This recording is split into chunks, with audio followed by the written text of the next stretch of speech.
Hey guys, Coach Andrew here. I am at Lake Medina and I want to have a quick chat with you guys on this beautiful fall afternoon because I want to talk about sales. Sales is so important for any kind of business, and if you're an online coach, you're an online consultant, if you're someone who sells information online, you need to be able to sell your product, right? And if you're struggling with sales, odds are you're just a few steps away from getting good. If you've been doing sales calls for a while, if you've been practicing, and if you've made any sales in the past, you've already proven to yourself you're capable of this. You've already proven to yourself that you can make progress and there's room for improvement. And if you just keep practicing and you keep going, you will get better. But we all know that that's easier said than done. And everyone's always looking for some kind of advice or hacks or tricks and tips to get one step further, right? They're looking for that missing puzzle piece. And the thing about sales is it's very complex. It's nuanced. Every single client, every single lead prospect you're going to talk to, they're all different. They have different stories. They have different experiences, different worldviews, and you're never going to have two sales calls that are the same. There's always going to be different factors at play. And while identifying these factors and being able to manipulate the situation and adapt quickly on the spot, that's an acquired skill. You just have to practice. There are some general things that you can fix right now, you can pay attention to right now, and you can prepare ahead of time before your next call that are going to set you up for success. So I'm going to share with you guys my 3 biggest improvements that I made to my sales process, starting out as an online fitness coach and eventually evolving into a performance coach for entrepreneurs now. There's been a lot of changes made to my sales process. And in particular, there are 3 things that really moved the bar for me. So the first thing that really changed my sales process was making the sales call about the client and not about me or my program or my coaching. You see, there's a lot of data on sales, and I've read a lot of books. I've talked with a lot of experts, and I'm listening to an audiobook today at the park about sales.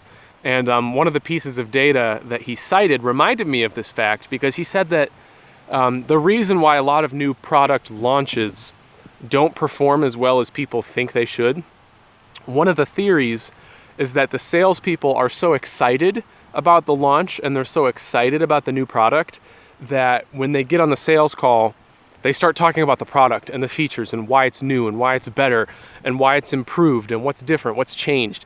And they're so focused on talking about this new product that is launching that they don't talk as much about the client, and they don't talk as much about the client's needs. So it just reminded me of something that my business coach taught me so many years ago, which is, your program, your coaching is not about you. It's not about your program. It's not about anything that has to do with you. It's all about the client and the client's needs and what they want to change about their life. And the more that you're able to talk about that and dig into that and explore the client end of the call, the more successful you're going to be. The higher the odds of a sale. So I guess to summarize that tip, when you're on the sales call, before you even start it, change your mindset and make sure that you are going into the sales call telling yourself that this is about the client. I'm about to get on the phone. I'm about to meet with someone who's having a problem that I can solve. And this phone call is going to be all about them and their problem and the solution that I can offer, right? So just reframe the call and make it about the client. If you get yourself in that mindset before the call every time, I promise they will go better. You'll have a higher success rate. So tip number 2 I want to share with you is a more tactical piece of advice, and it has to do with implication questions. So whenever you're talking with a prospect, you want to explore their business. You want to explore their situation. You want to explore, so like if you're a health coach, you're going to want to ask them about their health, ask them about diseases, ask them about pain or discomfort, ask them about their fears, their desires, their emotions. How do they feel because of this? And the more you dig down and understand their situation, the more you can start asking implication questions, which means, okay, so if you are scared you're going to get diabetes, what would happen if you got diabetes? What would you be willing to do to avoid getting diabetes? Like how much effort are you willing to put into something that could prevent diabetes? How much work would you put into this? You feel like you can't keep up with your kids because you're out of shape. How does that make you feel? Start digging into their situation and finding the implications. They feel this way about something. They're scared of this. They want this. What does that imply about their life? What does that imply about what they're looking for? What does that imply about their future? Dig into those things, and you're going to start uncovering more and more reasons why they need to buy your program, why they need to buy your coaching or your consulting. Now, a lot of people who are new to sales, new coaches, new consultants, they spend too much time asking situation questions. So they spend too much time asking, what have you tried in the past? Are you currently going to a gym? What's your diet like? Have you had a personal trainer before? How motivated are you? What's your social support network like? The more questions like that you ask, the more data you get, but you're also dragging out the call and you're losing their interest and their energy. So ask some situation questions to get a general knowledge, and then start asking the implication questions. Find out what all of the information you've gathered actually means and why it supports you and your program. So the easiest way to do this is probably my best tip, is to write down all of your implication questions before the call. So it's sort of like a script, but not really, because I don't think sales calls should be scripted. If you get on a sales call and you're reading off of a script, people are going to feel that, right? People don't like scripts. They don't work. You have to be flexible. It has to be a conversation. So the best type of script is to just write down common problems and implications on a piece of paper and have that with you. So again, if you're a health coach, what are some common problems that people have? Low energy, they're fatigued, low confidence, overweight. Write down some different diseases or illnesses or conditions they might have. Write down relationship problems, problems with their family. All of the things that the problem that you solve could be affecting. Write them down. And then next to each item, write several common implications, right? So what would diabetes normally imply for the average person? It would imply insulin. It would imply higher insurance costs. It would imply disruption of work and professional life. It would imply a decrease in your quality of life. Okay, those are some good implications for that. How about low confidence? What does low confidence imply? They're not happy with their lives. Maybe they don't have a good relationship. Maybe their friendships are suffering because they're not willing to go out and try new things. Next to each item, each part of their life situation, write down possible implications, and it kind of gives you a roadmap for the types of questions that you should be asking this person.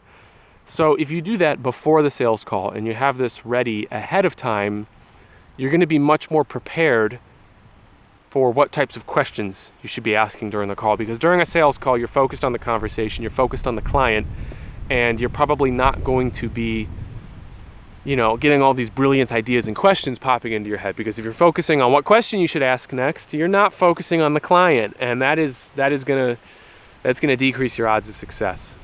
Now, the third piece of advice I want to give you is a little more general, but it's probably the most important, and it was definitely the most important piece of the puzzle for me, because when I first started out with sales and I was trying to improve, I spent so much time trying to get better with all the little details. I was so focused on strategies and techniques and questions and scripts and this and that.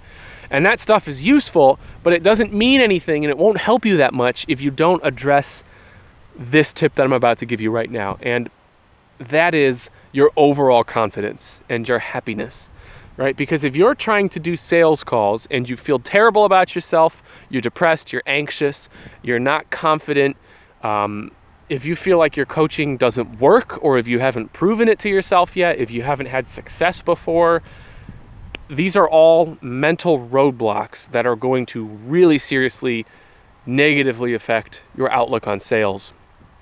A lot of people struggle with sales, especially newbies, because they're new to coaching.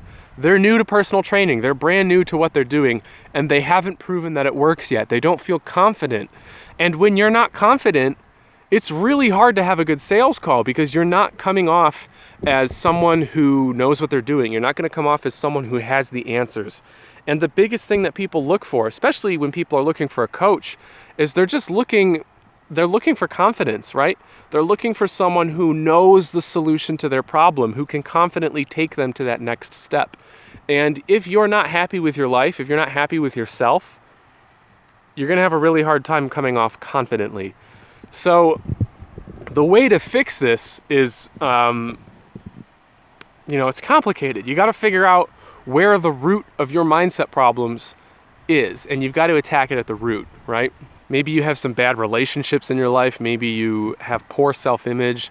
Maybe you have low self-awareness and you're just not sure if you're using proper social etiquette.